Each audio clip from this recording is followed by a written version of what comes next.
warahmatullahi wabarakatuh.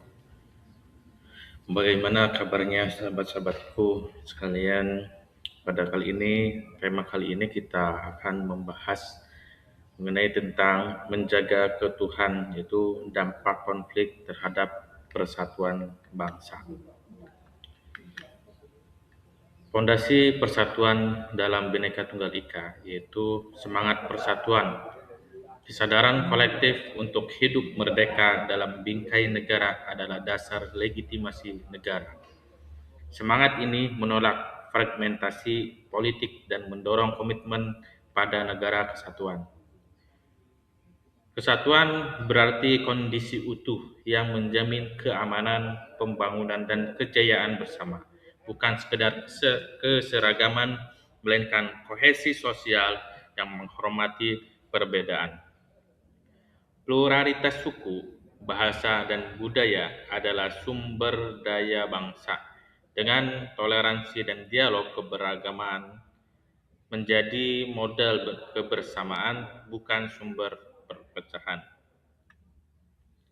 Periode pasca 1945 menghadirkan ujian serius bagi persatuan, yaitu pemberontakan seperti PKI Madiun 1948 dan pergerakan Darul Islam menantang otoritas pusat, penolakan bentuk negara federal, dan konflik kepentingan daerah memaksa negara membangun mekanisme keamanan dan legitimasi, yaitu dampaknya langsung termasuk gangguan stabilitas pemerintahan dan terhambatnya program pembangunan dan kerawanan kedaulatan wilayah. Konflik berbasis kepentingan APRA hingga RPS. APRA, persaingan eksistensial.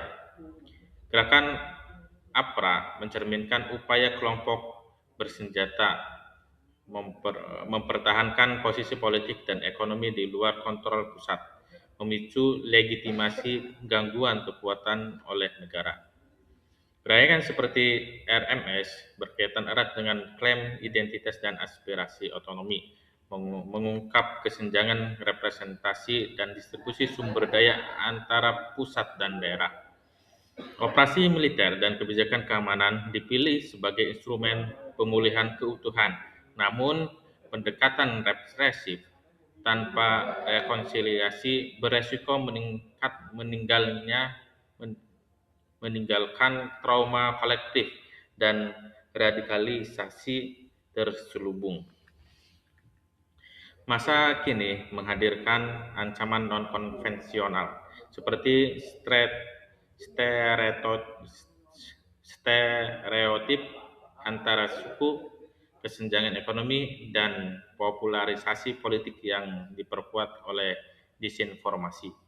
Fanatisme berlebihan, baik identitas sektoral maupun ideologis, dapat menggerus rasa saling percaya.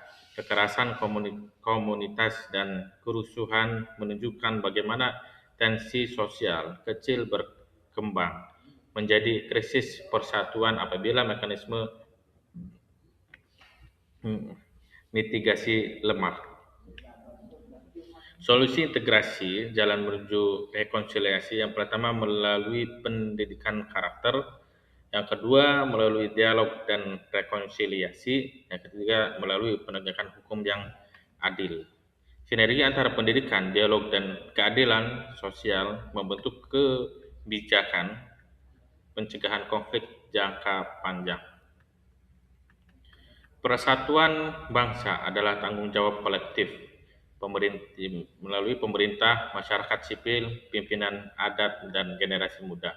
Menjaga kesatuan berarti mengubah perbedaan menjadi modal pembangunan, yaitu lebih inklusif dalam kebijakan, adil dalam distribusi sumber daya, dan kuat secara institusional. Komitmen aktif untuk toleransi dan dialog memastikan bangsa yang aman, sentosa, dan jaya. Sekian yang dapat saya sampaikan, kurang lebihnya mohon maaf. Assalamualaikum warahmatullahi wabarakatuh.